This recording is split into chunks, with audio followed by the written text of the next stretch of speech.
Hello, good evening, and welcome to the Villa Park podcast. We're back with a live show. Merry Christmas to you all. I've been on my travels. Now I'm back. And here to discuss mainly the preview for Aston Villa against Brighton. The games are coming thick and fast, but also to discuss the last week or so of Aston Villa, going from, I guess, heroes to zeros. I'm here to talk it through is with all of you guys as well is Kev. Kev, how are you doing, mate? Happy Christmas to you. Merry Christmas to you, Rich. Merry Christmas to everybody who's joining us over this festive period, taking time out of watching the darts or a Christmas movie to join us to talk all things Aston Villa. Good to see you back from your holes, mate. Look like you've had a good time from what you've been telling me. So, yeah, I bet you're glad to be out of the sunshine, aren't you? And back to this foggy, freezing weather. Of course. Although it was quite nice up here in the northeast today. But yeah, I wasn't enjoying my time watching I was obviously watching from holiday, but I have a lot of northeast of England friends who happen to be Newcastle supporters. And all I want for Christmas, or all I want at any time, is just to be able to celebrate an Aston Villa victory at St James's Park. And when will this ever happen, Kevin? I wonder if it'll happen in my lifetime, and I'm hoping to live a long and fruitful. I still think of myself at 43 as I use this analogy at the moment, and I'm still in the first half. I've not even had an added time in the first half, but I wonder if I'm going to see it in extra time. I wonder if I'll be 100. It just feels like one of those grounds where we just can't do it. I mean, and when we do it, it's something crazy has to happen. Like two of their players have to have a fight for us to win the game. Like, I don't know what it is. I mean, I do know what it is, actually. I think there's a level of intensity that some teams play with that has happened against us a few times that we can't deal with.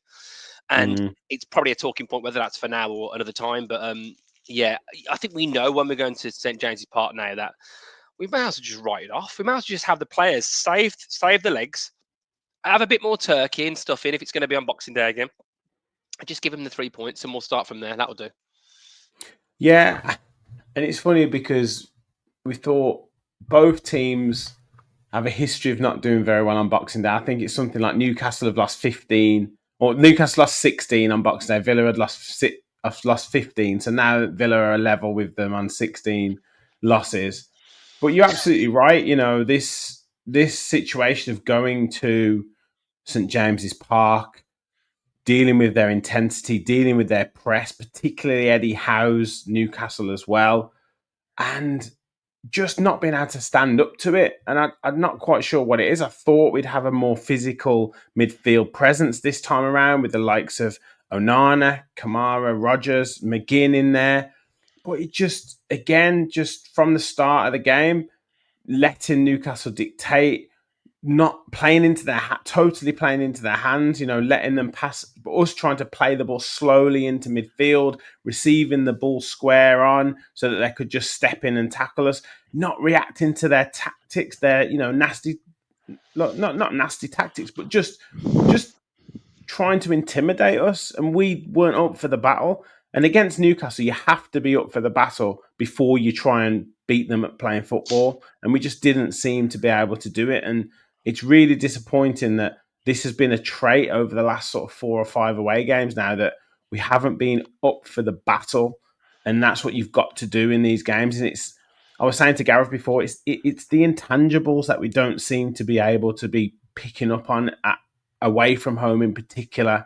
The pulling on the shirts, the kind of getting in the faces of the opposition, unsettling them, whatever it might be, putting a big challenge in the first 2 or 3 minutes. I don't know what it is, but we just seem to be lacking in that area at the minute. Yeah, I think that's what the call sometimes for Mings in terms of just his physicality and his kind of leadership and his how vocal he is on the pitch as well. Like you need a bit more grit and a bit more fight, don't you, in these kind of situations?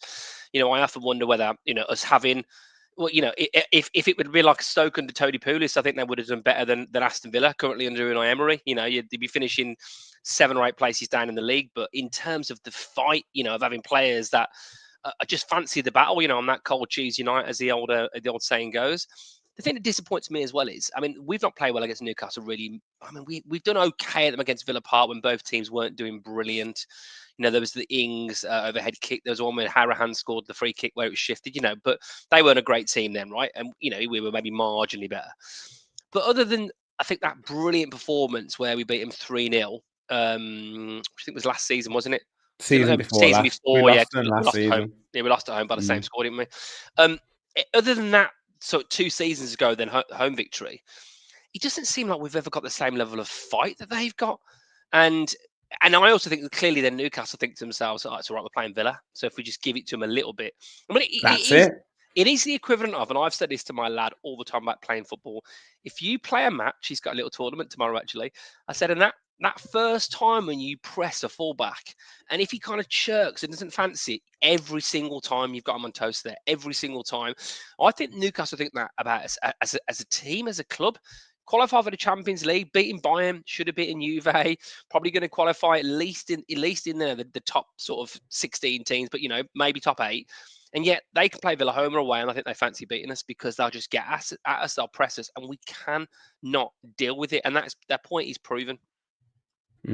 Yeah. Michael said intensity is the key word, which we lack at times. And I mean, James said he wouldn't swap our first 11 for Newcastle, but I think Adam said that they on full strength, they do have a better squad. I think that's up for debate, and that's the frustrating thing. Like you could interchange Villa's players with Newcastle's players, and you think, right, there's equal ability there. Our midfield players, are on a par with theirs. Morgan Rogers is in phenomenal form at the moment. Jhon Duran was in phenomenal form. Obviously Isak is a wonderful player. The goalkeeper, obviously we've got Martinez. There's lots of interchangeable players there, but it's that tempo, it's that energy, it's that intensity that they have over us, that character. Joe Linton bullies us every single time, and it's so frustrating because it's not. Again, I was saying this to Gareth in Talking Tactics, and please do watch it, guys, if you haven't already. But I was saying this, that it's not even any intricate football that Eddie Howe is playing. It's not even anything that's difficult to decipher what he's doing. It's win the ball high up the pitch in midfield, get it out wide as quick as you can, and try and get an overlap or cut inside, and then just shoot from anywhere. That's what it is. Like it's not even difficult to see what they're doing.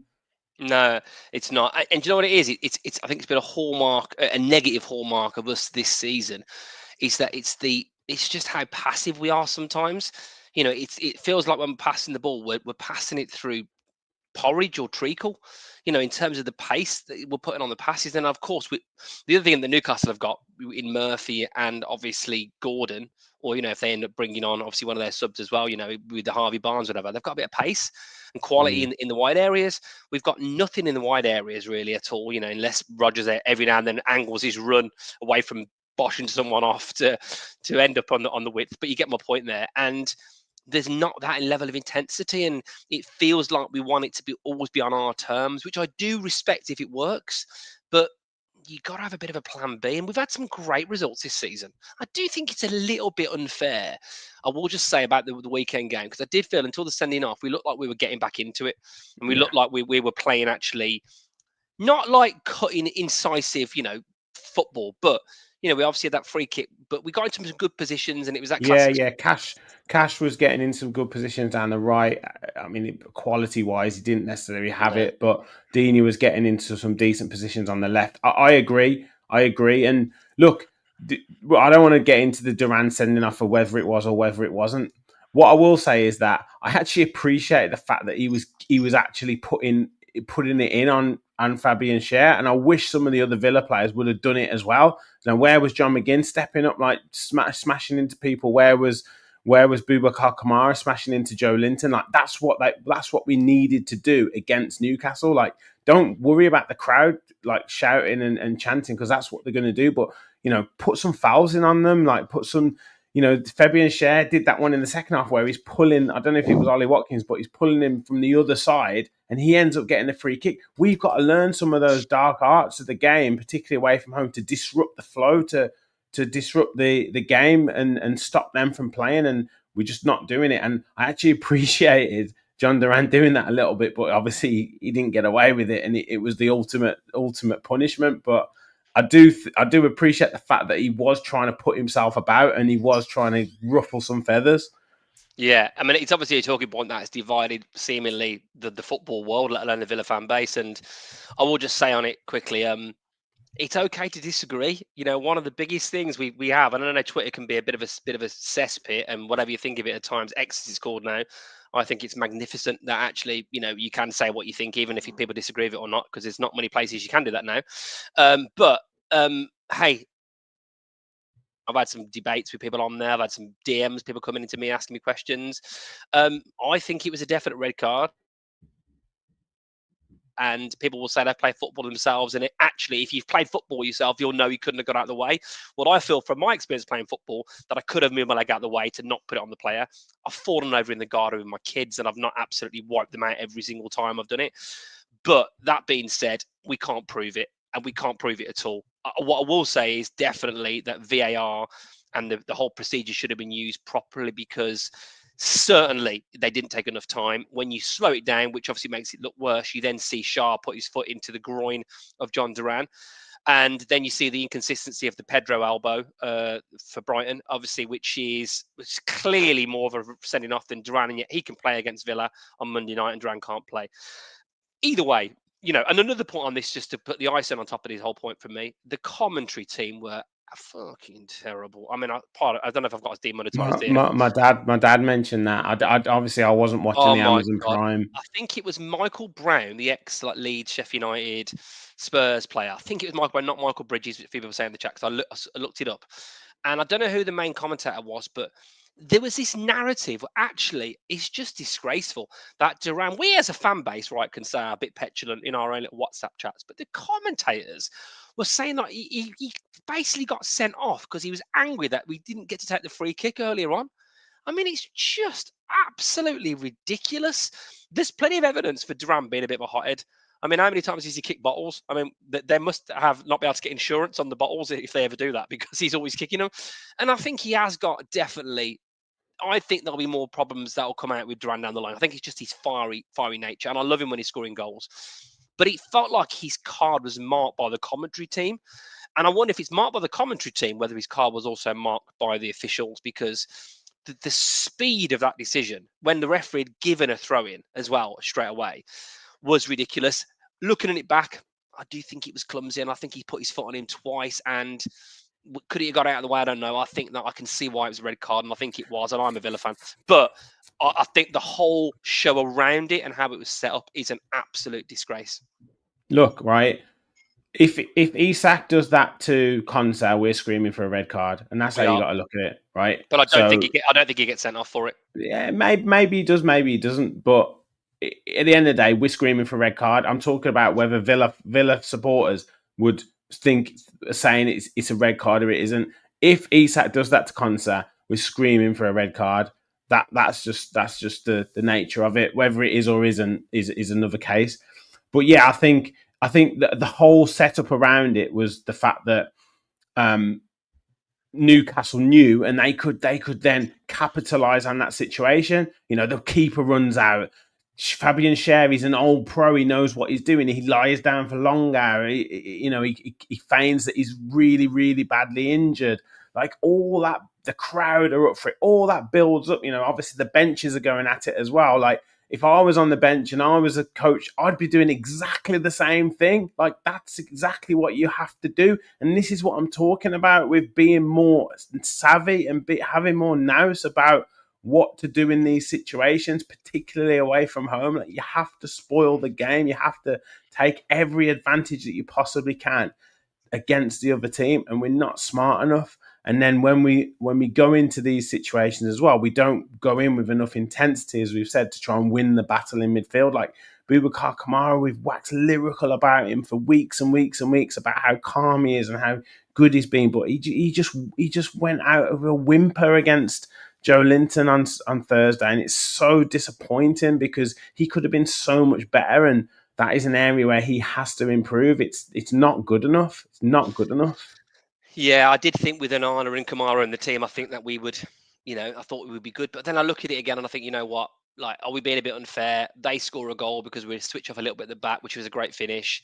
He was Kamara as well in midfield. Like all of our three midfielders as well were completely in those areas, ball watching. Yes, he gives the ball away and all that sort of stuff, but Onana should be round on the cover there because the breakout too easy. The whole thing was a mess. But yeah, at the end, 10 men, the game's done. I agree with that. But they would have, with the way that the game was going and panning out, yes, we got back into it, but I still felt that there would have been another level that Newcastle would have gone to in terms of intensity, in terms of battle. And it's just the same old with regards to us going to St James's Park. It's every time we go there, this happens, and we can't seem to stem the flow. Yeah, I mean, I think it's unfair to say that if the red card hadn't happened, then it still would have happened. But I agree with you. It's unfair because we don't know, but I couldn't see any other outcome. And who knows, we might have got a goal, but I always feel like if they'd have turned up the intensity, and that's maybe why we're more suited to Europe. Because it's a bit, they used to say, didn't they, about like playing in Serie A was different to like playing the Premier League, and the content of football is a little bit more less gung ho, and that's something that we have to be able to deal with. I don't know. I mean, I felt like actually there was a little bit of hope I had in up until the point of the red card after obviously the goal, was that I felt like we did have probably a bit more of the play. We were cutting through him quite a bit. We're getting in some good positions. Cash was clearly trying to have his own competition about how many times he could kick it over the stand.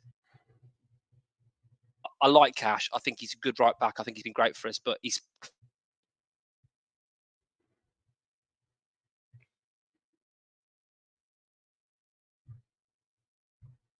Oh, we've just lost you, Kev. Oh, I'm back. You're back. You're back. Yeah, Cash's final ball at the weekend. Goodness me. I mean, and there's some of the positions we're getting in as well. I mean, I don't mind him having a 5 minute cross at the goal from the angle, at least get it on target. But I don't know. I mean, as it went on longer and longer, would the Newcastle have got a chance and scored a second goal anyway, and then it would have been over? I just got a little bit of hope back because obviously from that 5-1 last season, but. Yeah, I don't know. It's a funny old season, but every time it feels like we're starting to take one step forward again, we take a step backwards, and it's frustrating. Every time we're looking up at thinking, I said the other day, it's only Bournemouth and Forest in between us in the top 4, and now we were in a position where I think if Brighton had won, we would have gone 10th. Yeah. I'm not really that much looking at the league table at the moment. I'm just looking at performances and ultimately, can we get some more wins on the board?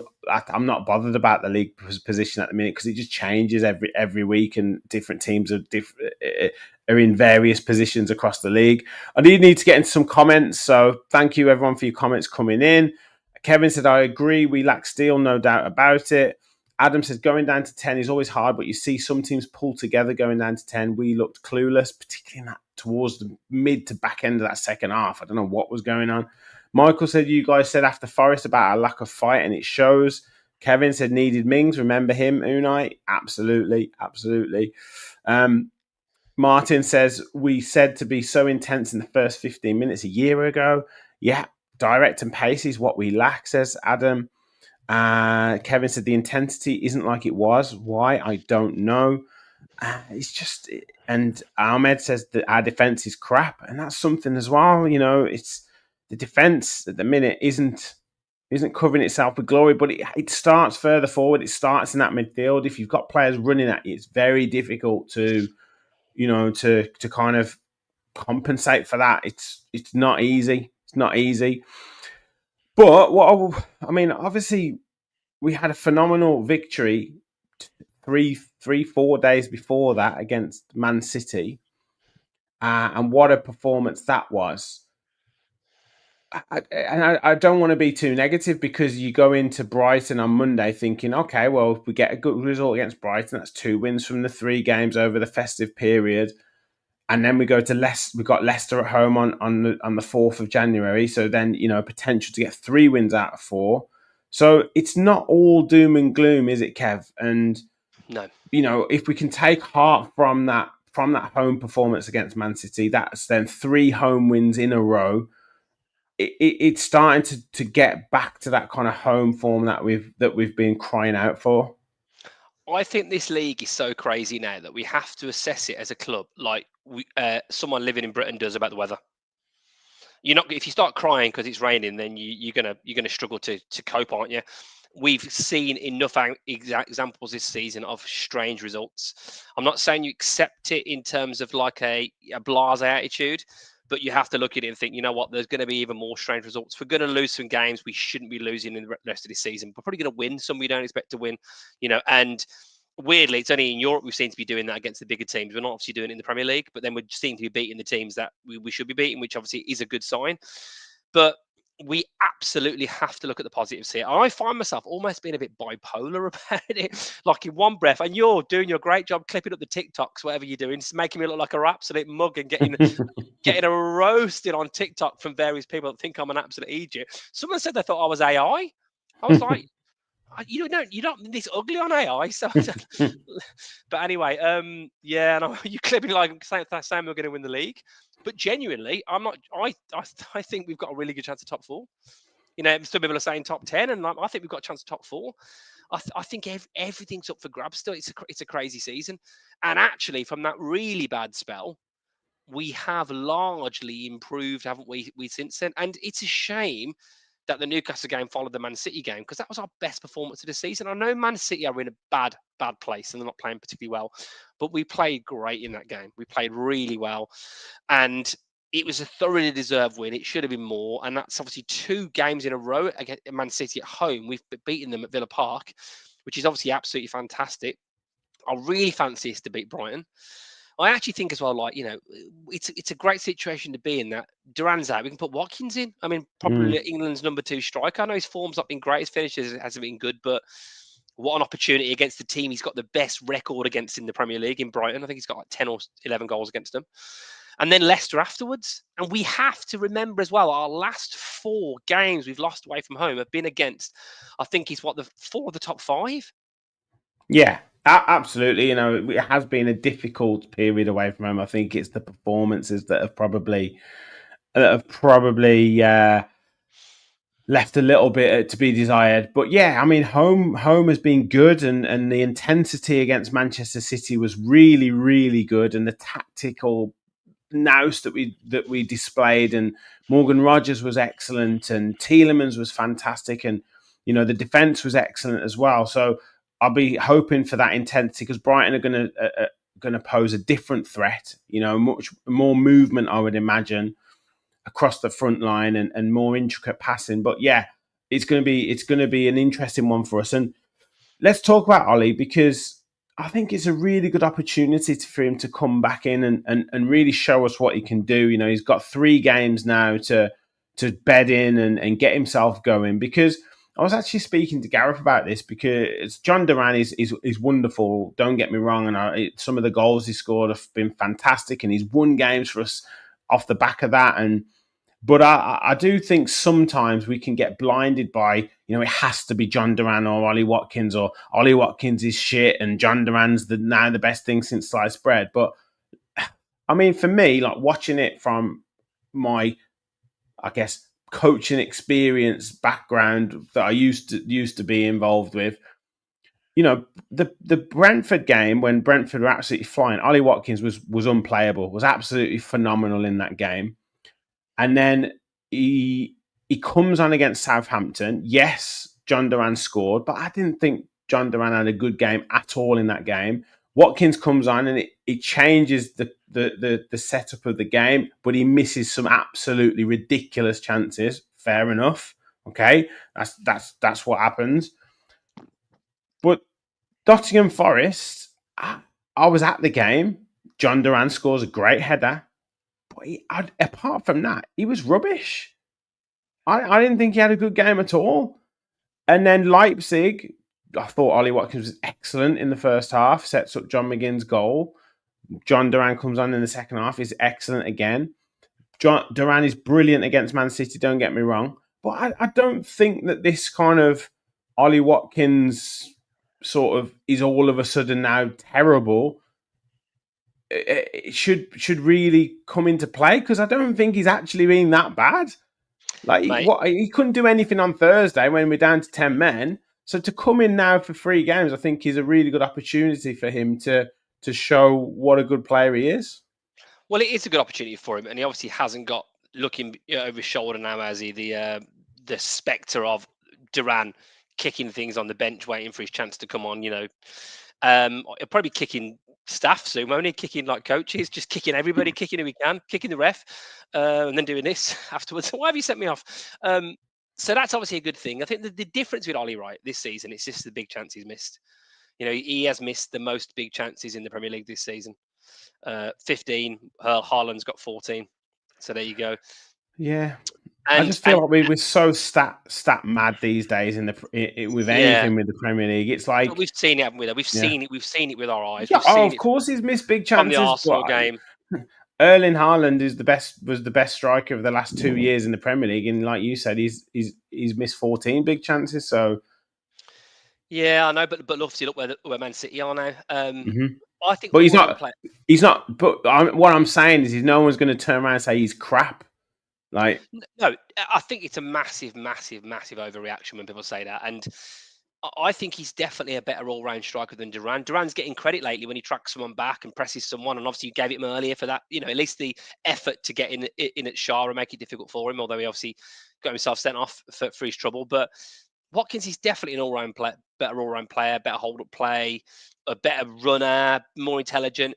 Duran, I think it's been a little bit of a I hope I don't get absolute pelters for this in the comments, but wow, I'll take your free speech. Tell me what you think, right? But I think it's been a circumstantial set of events where Duran's scored a few more. Wow, my God, how's he managed to do that? Goals, and Watkins has missed a few more. Oh my God, how's he managed to miss that?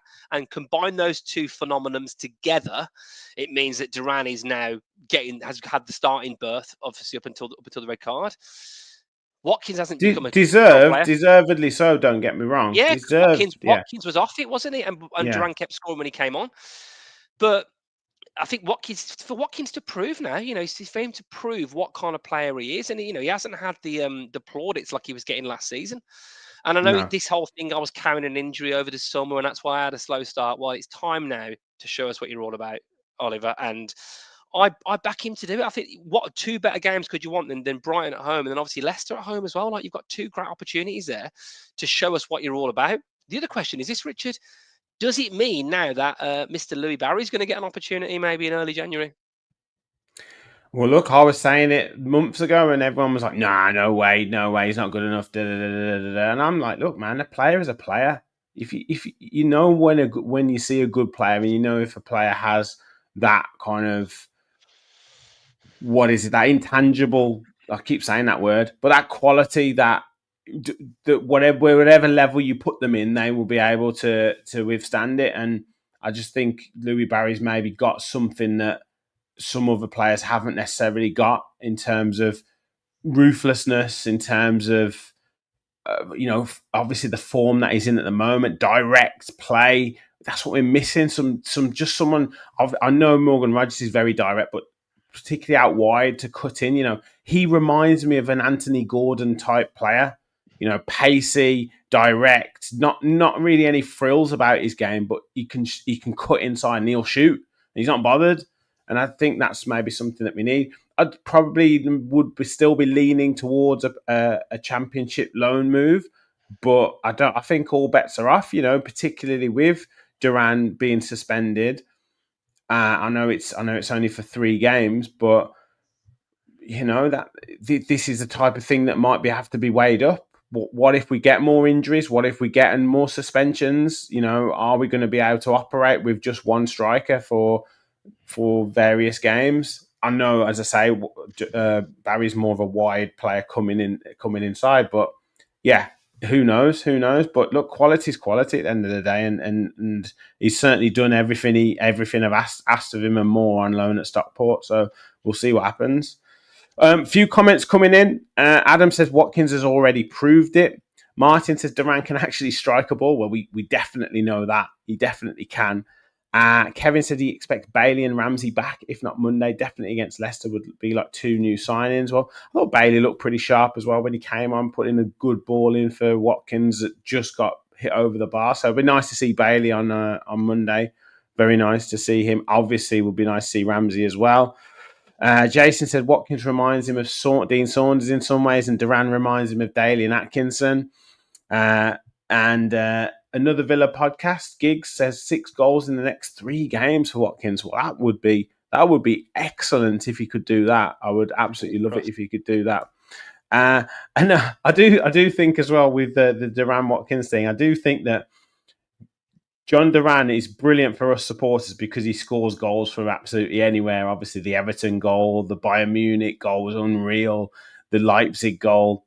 But I do think that certainly for the Leipzig goal and certainly for the Everton goal, Unai Emery would have been thinking, why are you shooting from there? Yeah. And it's like, This is not what I've asked you to do. So there is an element of he will do those things and he's off the cuff in that way.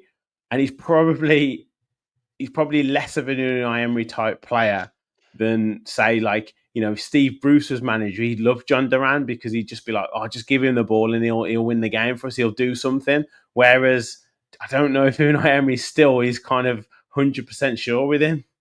Well, you could see Unai's reaction when he got sent off and he just sat there stony faced. And I look at it and think the club were always going to try and get the challenge in there because people were saying, oh, well, the club wouldn't have appealed it if they didn't think it was a red card. I think if they thought they had any chance of appeal getting overturned, they would definitely be appealing it. But I think it said a lot. I think if Emery had actually thought, you know what, this is definitely unfair, he probably would have greeted Duran and patted him on the back, and he just sat there stony faced while Duran kind of stood next to him, absolutely destroyed some kind of water bottle and then, walked down the tunnel.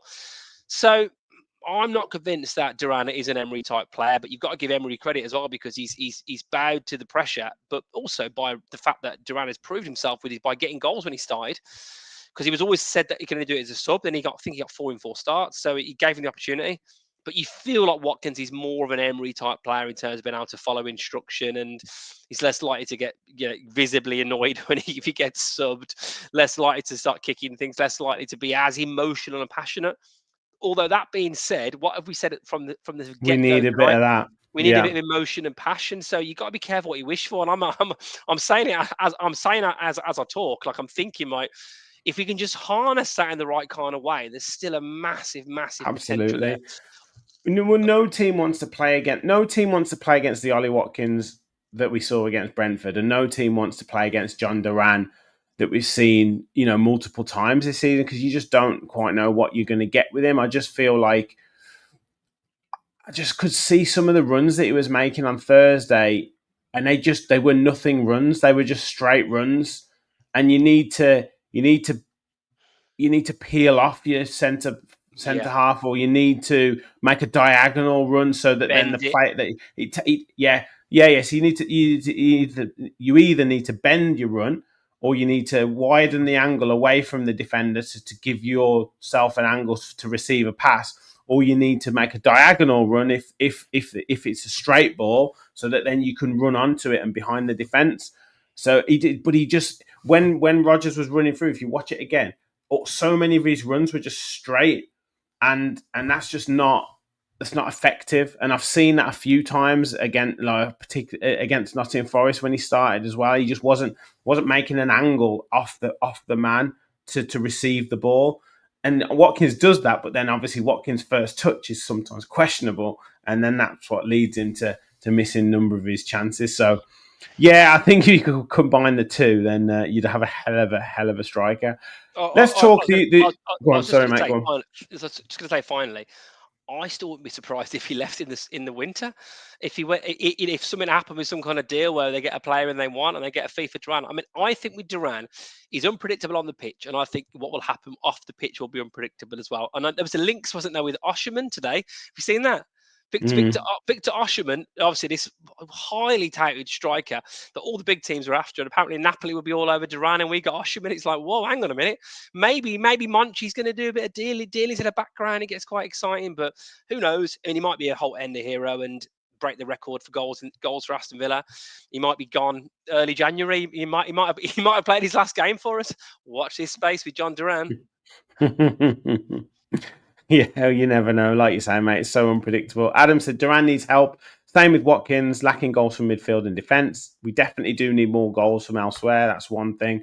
Jason said Duran's still learning his craft. TW says I've no confidence at all that Watkins gets any more than maybe one goal in the next 3. Mate, I hope he gets more. I really do. Jason said they say a great striker creates around at least 15 goals a year on their own. Well, look, we saw the goal contributions that Watkins gave us last season as well. So hopefully you can rediscover that for the second half of the season as well. Guys, we have nearly 200 people watching us on both X and on YouTube. So please do smash the like button if you haven't already on YouTube, and hit the subscribe button as well. All totally free. And follow us on X at Villa Park Pod or at KTAVFC as well. And make sure you share the show, retweet, all that jazz as well to help us increase our coverage. We want to hit 5,000 subscribers. We're just over 100 away. So help us get there. Just focusing on a couple of other points relating to the Brighton game. We've talked about Watkins needing to grab his chance. We've got Matty Cash suspended as well. So what does that leave us in defence, Kev? Because I really want to see Tyrone Mings back in, and it's puzzling to me. And you can correct me in the chat, can correct me if I'm wrong, but he was so good against Brentford, and then we haven't seen him since, and I'm a little bit puzzled as to why. Well, wasn't he due to start against Man City? Was that right? Was it Man City or the game before? Oh, it was Forest, wasn't it? It was Forest. He was due to start. Which made a lot of sense with Chris Wood. Maybe they thought Man City. You think with Haaland though, they would have wanted Mings to deal with that, and obviously with Isak, maybe they thought Isak is not as physical as maybe a Wood or a Haaland. So I don't know. Yeah, it is a mystery for me, but I think he's looking at the situation. If you're playing Konza, I think Konza and Torres are his preferred centre halves. So I think it's less that he doesn't want to play Mings and more that he doesn't want to drop Torres. That's how I feel it is. And then it's then how are you getting them both in the same team, and do you lose a bit by shifting Torres out to the left back position and playing that sort of like Konza type, role on the right he's played. Unless I think he varies the system or rotates, I can't see it happening. I do still think there's an opportunity for him to do something he's not done before with Cash out, which is maybe play that 3 with a bombing on Nedeljkovic possibly against Brighton and see how that goes. He's obviously a highly rated player, although I do think it will more likely be Konza shifted. Maybe he'll play Bogard. Who knows?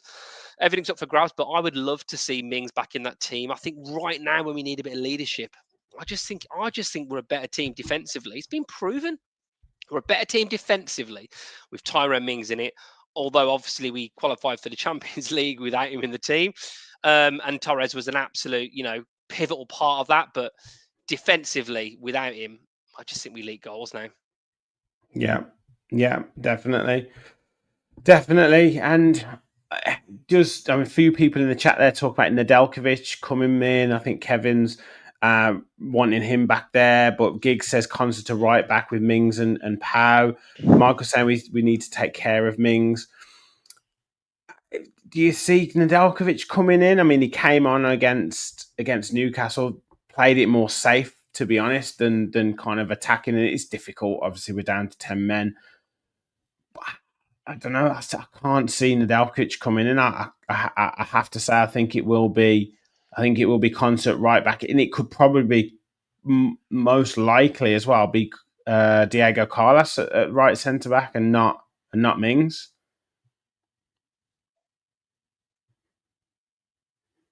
Sorry about you cut out then. Say that again, sorry. Yeah, I was just saying Nedeljkovic, he came on against Newcastle, played it fairly safe, but I can only see it being Konza right back, and maybe even Carlos in at that right centre back position next to Pau Torres, and maybe not even Mings. Although I would love Mings to start. Yeah, I'm not sure he fancies Costa Nedeljkovic yet, but I mean, he's just turned 19 now. He's obviously got a bit of experience. He's played obviously Champions League. He's played Premier League. I know he's still a young lad, but if you're young enough, you're good enough. I don't know. I just feel like if you're playing that system where you want a bit of width, if you're not playing Costa, then maybe you need to be playing Maatsen then on the left. Yeah, I would have even made a controversial, not a controversial as such, but I would have even put Maatsen in against Newcastle and not maybe Luca Dean. I just felt we needed pace in the wide areas, and I we agree. didn't necessarily have it. And I would have definitely played Mings, but that's how it goes. And I'd have started with Watkins, but that's again not how it goes. But yeah, it's going to be interesting to see what he does. Question from Ronan in the chat as well about Onana. What are we thinking of him? He thinks he's got a long way to go. Wants him to be a bit more of a S-house, shall we say. I think he does need to be a bit nasty. I have liked his performances the last couple of games. I thought he was. I know the third goal was down to him, but I actually thought he was all right on Thursday in terms of that midfield battle, and I liked him against Man City as well. I thought he was really good. But yeah, I think there's definitely more to come from him. I want to see him more goals as well from him. That kind of 2 or 3 goals at the start of the season hasn't materialised since he hasn't really had any big chances as such. Maybe there was one game, I don't know if it was Palace at home or maybe Bournemouth at home where he had a few chances. But other than that, I can't remember him having too many other chances. So I'd like to see that from him. But could you see any changes in midfield? Ross Barkley maybe coming into it, freshening it up, or obviously we've got Jacob Ramsey potentially being involved in the squad. What are your thoughts on the midfield? Well, it's only with, I guess, the level of games that we've got to play that maybe at some point you might give Yuri a rest or Booba a rest and play Barkley in there. I think obviously having Kamara back and playing so well generally, other than obviously not being great against Newcastle. I think Onana, we have to remember, has been out for quite a bit of time. He's only been back 2 or 3 games and probably still working his way back to sort of best form. But I also thought the same. I thought he actually did pretty well. I thought he did pretty well in the games he's played lately. Actually, him getting 3 goals a season, he's ahead of schedule for what he normally does. Yeah, that's true. So we have to remember that. But I think we've had our appetite whet, haven't we? Suitably by the fact that he's done it so early on, and I still think it makes a big difference to us if he ends up getting 6 or 7 goals in a season. You add that to maybe 5 or 6 from Barkley. Kamara's not going to get you any. Tielemans needs a few more as well. Yeah, I don't know. I can maybe see that, but I think if that's working pretty well at home game, I think he probably likes that Tielemans, Onana, Kamara. The other thing is, does he need to play double pivot at home against Brighton? That's the question. Does he maybe play a 2 midfield and maybe then you bring in a Jacob Ramsey, attacking positions, whatever. The comment earlier about Ramsey and Bailey being back, if Ramsey and Bailey come back anywhere near the best form, I think it's a phenomenal boost for the team in attacking areas.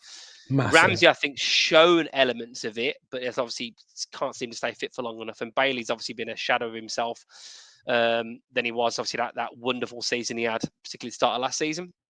But we still lack, don't we, in attacking areas. And that's why actually it's been so highlighted by the fact that it's been Duran's worldies that have got us out of trouble this season in terms of points, because Duran hasn't been doing it and Rodgers hasn't done it enough in terms of end product. And then when you see the likes of Bailey doing what he's doing, Buendia really hasn't looked at the races when he's had his opportunities. It's actually been weird, like we've mentioned, Onana getting a few goals, Barkley getting a few goals. It's saved us in a few games. We need more players that are in attacking areas. McGinn as well. McGinn, Philogene, Bailey, JJ, Watkins. Obviously, we need these players scoring goals. Morgan Rodgers included. Yeah. Gig says Tielemans needs to play. Games done says we need to show some steel moving forward. No more nice Villa ruthlessness in each game. And Gig said would like to see Barkley play further forward. He's in the top 30 for dribbles in Europe last season, playing for Luton. Yeah, I mean that would be. I think he's been excellent for us whenever he's come on and played in different types of games as well. James said Onana needs more game time to get used to Unai Emery's system. We need Bailey on form, says Jason, and Buendia has lost his form. And we're 14th in the league for shots taken. If you don't shoot, you don't score, and that's something that we've said a lot. We just don't take enough shots, whether that's from outside the box or from the angle, from wider areas to cut across the goalkeeper. We seem to try and create the perfect opportunity as opposed to making the keeper work, and that's something that I think we need to do a little bit more of, which I would like to see change against Brighton. Let's talk a little bit about Brighton. They're 10th in the league at the moment. They started the season off absolutely fantastically well, but they've tailed off a bit over the last 5 games, certainly losing 2 and drawing 3. So they haven't won. I'm not sure their record prior to that as well, but I know they've had 1 or 2 injuries. But their manager, obviously young manager Hertzler, 32 or 31 years of age, probably finding it a little bit tougher now after coming in on such a riding a wave, on a crest of a wave, with Welbeck scoring and so many Rutter playing really well, and some of their other midfielders. I forget what's it, João Pedro looking so sharp, but now it seems to have just started to plateau off a little bit for them at the minute. Yeah, well, look at the form, guy. They've not won the last 6 in the league. So if you look at them, they've played 18 like us. We've won 8. They've won 6. That we've lost 6. They've lost 4. So they've drawn 4 more games than us. So they don't lose as many. But yeah, their form guide is drawn, lost, drawn, lost, drawn, drawn. So they are not winning many games. Our last 6 is 3 wins, 3 defeats. So that sums up Villa, really, doesn't it? We're winning some, we're losing some. Very rarely seem to draw, which in many ways, maybe that's a good thing, because if you do it's 2 better draws, than drawing 2. Yeah. Drawing 2 is better to win 1 and lose 1, isn't it? So across the season, that's like 50% more points. I think you've got to give credit. He's obviously come in as he. I can't believe this guy is almost young enough to be our son. He's a Premier League football manager. He's only probably 5 or 6 years off about that being possible. Crazy times. But I think he's done well. I think they've got a decent squad, Brighton, haven't they? Obviously they've had that scenario of it when a team out of nowhere kind of gets good, is then how long can they hold on to it for? How long before it starts to fall off and players start to leave? But I think they've done really well replacing, going back from obviously, McAllister, obviously Caicedo. They've replaced really well some of these players that have left, and they've got the likes of I know he's obviously had an injury, hasn't he, Danny Welbeck? But he was obviously flying. I think Pedro's a really good player. I think they've got some really, really, really good players in that team. Really good players. Yeah, they do, and look, they're probably under a little bit more pressure this time around because they have spent quite heavily. I think it's like 200+ million, but Baleba is a brilliant player. There, he's their next midfielder on the rank. Matt O'Reilly was a player that I would have liked Villa to go for. He's had an injury hit start, but he's a very classy player in midfield. And João Pedro's good, and Cisso's just coming back into form, but it just seems like they pick up these players that not many people have heard of, that they then fit into the style of how Brighton want to play. I just think there's maybe an element of they're now moving out of that kind of it's that transition period from, we can't just keep being this team that plucks these players from obscurity and sells them on. Now we want to be an established club that will sign, maybe players that are 10, 15, 20 million more expensive, that we then want to sell off for more money. But it then becomes that transition period between the expectation of, okay, well, now you're signing players that are 25, 30 million, 40 million even. Well, these players need to be better than what we were signing when we were signing players for 10 million. So it's kind of bridging that gap, and maybe the manager is starting to feel a little bit of pressure beyond that. But certainly Brighton are always a threat. Mitoma is always a threat going forward. Estepinion's always a threat going forward. João Pedro, you've already mentioned. So yeah, it's going to be a difficult game regardless of their situation and who they play. Yeah, they also had a big boost for them in that after his ACL as well. I think it was Solly March made his first appearance, didn't he? Came off the bench. Yeah, he was in tremendous form before he got his injury, Solly March. So that could be a boost for them in the second half of the season. I think someone's put it in the comments, that our record against Newcastle probably is, mirrors sort of Brighton's record at Villa Park. Yeah, I fancy us to win the game, and then you fancy us to beat Leicester, really, don't you? You have to, really, at home. Hope so. Nice to do the double over someone already, wouldn't it? So, I was thinking this as well. Like this thing about Villa's away record was getting absolutely sort of, we were getting pilloried about it, you know, and how terrible it is. And the context of the fact we played 4 of the top 5. As in the last 4 games, I think our away record was actually pretty good this season. There's a point I think it was better than our home record, wasn't it? We were picking up a few It wins. was, yeah, before that time. I mean, we've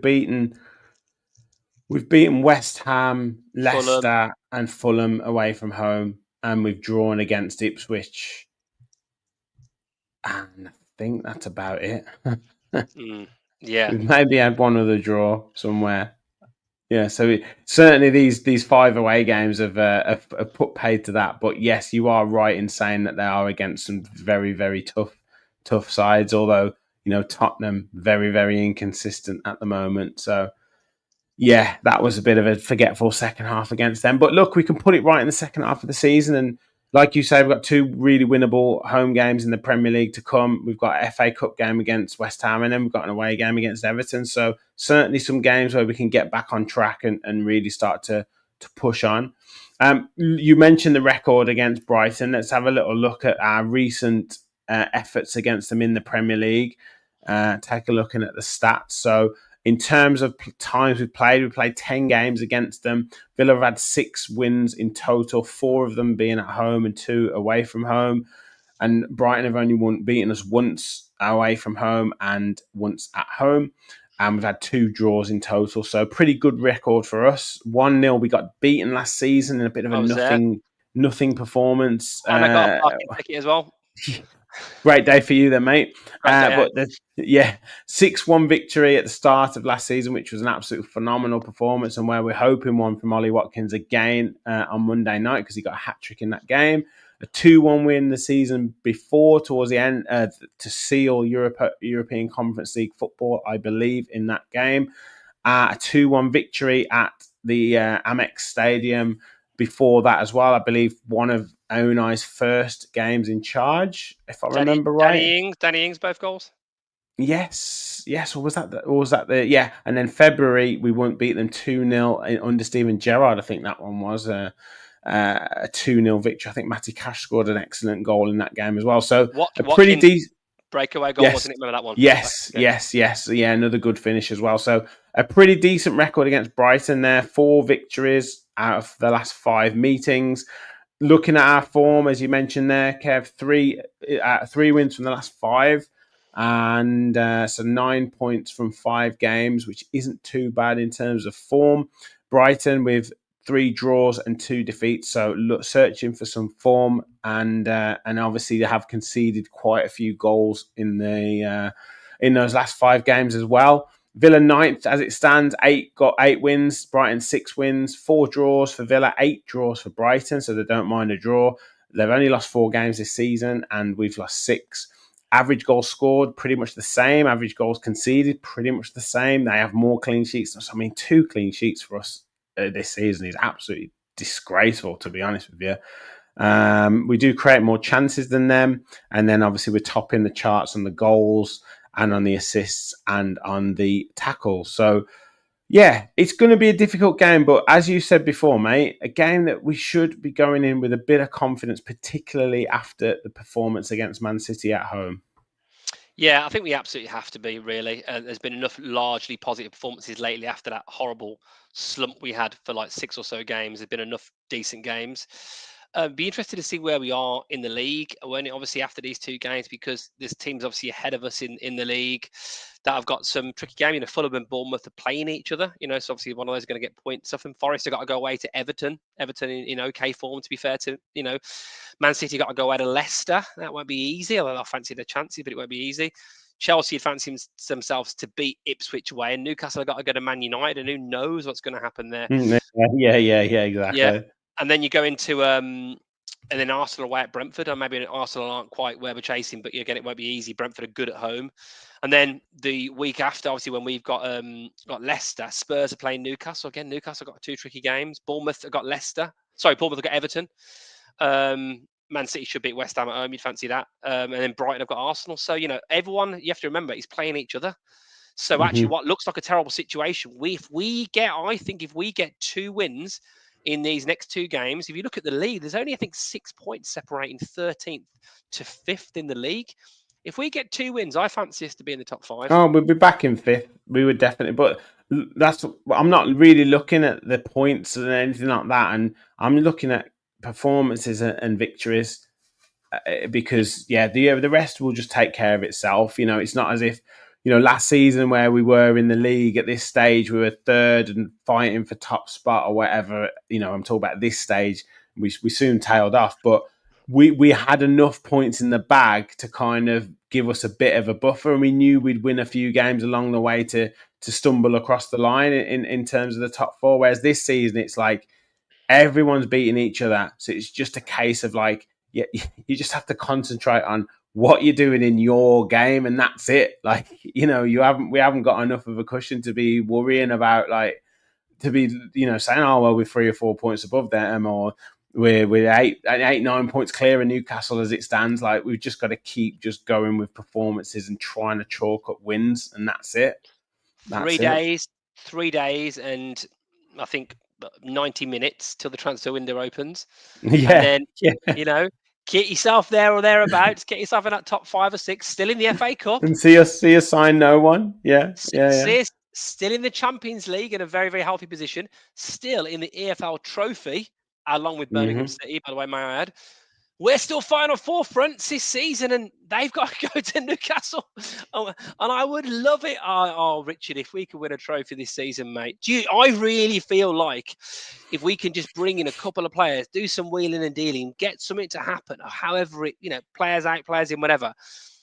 Maybe we're doing one of those things where we get to start the season not as great and finish it really strong. Yeah, well, that would be good. It's all about momentum, isn't it? And we ended the season before with great momentum, which carried us into last season.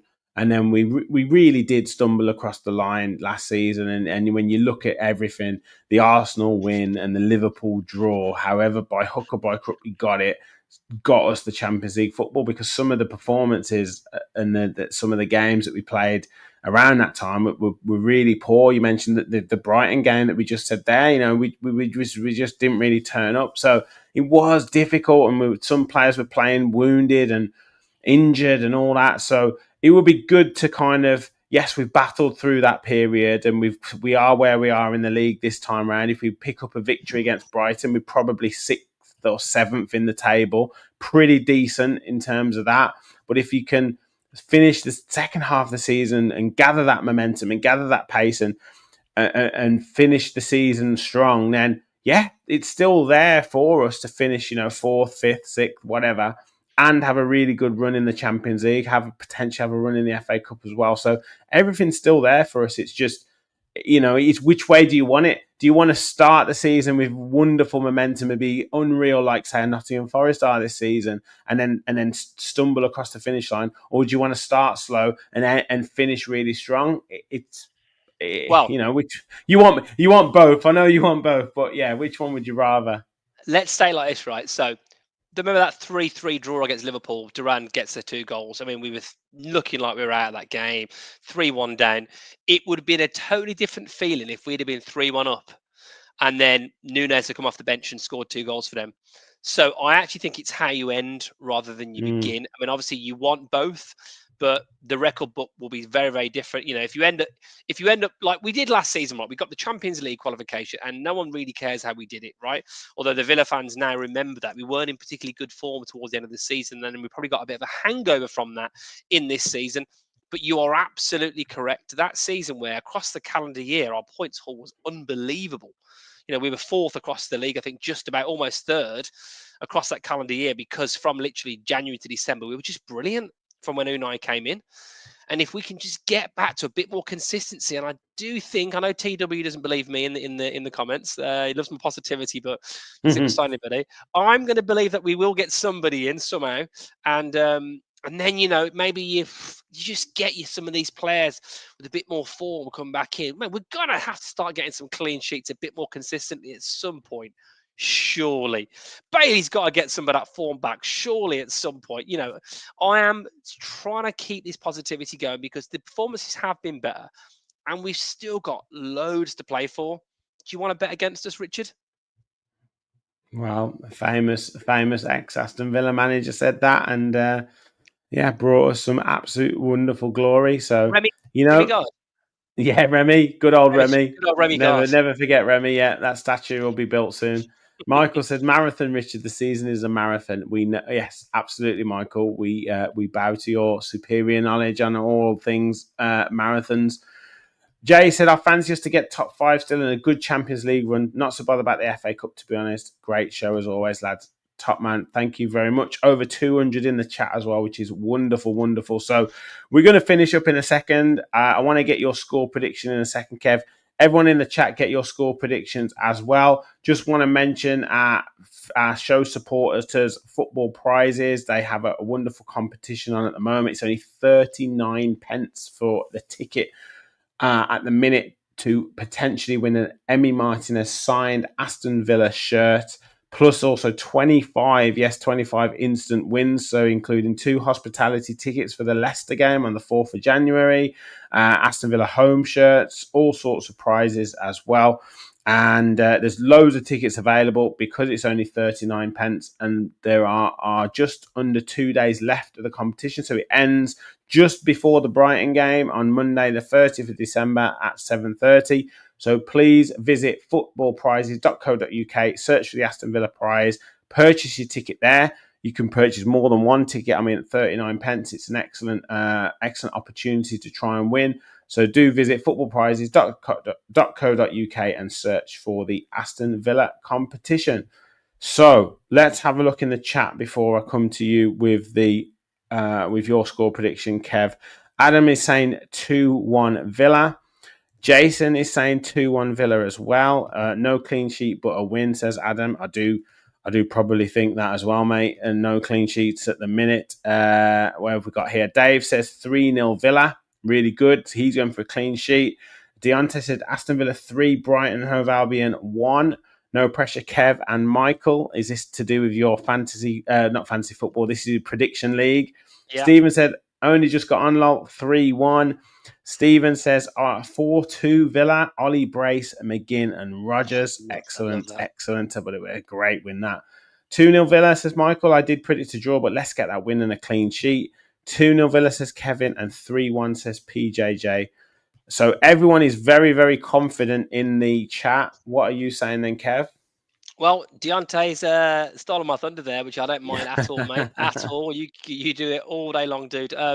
Yeah, I think it'll be 3-1. We don't keep clean sheets, do we? So that's you can write that one off. And I just fancy us to get back on track. It is a difficult place to go. Anybody could lose away. You know, you can get caught up in the kind of the hype. Oh, Boxing Day, good atmosphere, Newcastle United early goal. I don't think many teams didn't they famously turn over PSG at home. You know, so you know they have.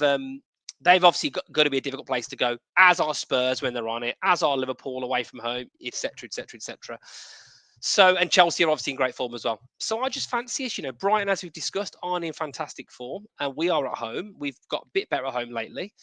Duran's out. Hey, no pressure. Watkins comes in. We've got a decent squad. We talk about, do you think there should be changes? Well, we've got the opportunity to make changes with some of the players come back to fitness. So I'm confident in a good win, and yeah, I think 3-1's my shout, mate. Who's scoring then? It won't be Jhon Duran. Won't be Matty Cash. I'm going to say Watkins is going to get a couple. Yeah, I'm going to confidently say Watkins with 2, and Leon Bailey's going to get 1 as well. Come on, let's have a bit of this. Yeah. Salmon Amana, AA. Come on, let's do it. Good. Ronan is saying 3-0, clean sheet. Great show, boys. Thanks, man. Top man. Alex is saying Ollie Brace, 3-1 Villa. And he also says it's the halfway point of the season, time to step up and take advantage of home games. And all these teams dropping points around us. Absolutely, mate. Jay says we will take a 1-0 win and an own goal. Well, mate, however it comes, by hook or by crook, we've got to get the win. Kevin's also agreeing with you, Kevin. There's a Watkins brace. There we go. And Jason also says Bailey is due a goal. So, look, everyone is in positive mood, even though we did get the defeat against Newcastle, but off the back of a wonderful performance against Manchester City. So, as we've said, not all doom and gloom at all around Aston Villa at the minute, and opportunities to win and get our way up the table in the next 2 games, certainly. So let's see what happens on Monday night against Brighton. We'll be here as well for the instant reaction. I'll try potentially tomorrow to do a show with a Brighton fan if I can for the in the away end. So we'll see about that. We'll also be back with Gareth with Talking Tactics. January transfer window is open very soon, as Kevin has mentioned. So I am going to try and do a daily show, transfer talk show every day, rounding up the rumours. Yes, I know most of them are rubbish, but I do like talking about them. And it's always good to look at the players, the various players that we're linked with. So I'm going to try and do a show every day for you guys. So make sure you stay tuned to the channel. Hit that like button. Hit the subscribe button on your way out if you haven't already. Follow us, as we say, at Villa Park Pod at KTA AVFC. Kev, great to see you, mate. Thank you, everyone, for watching. And as always, remember, we all follow the Villa.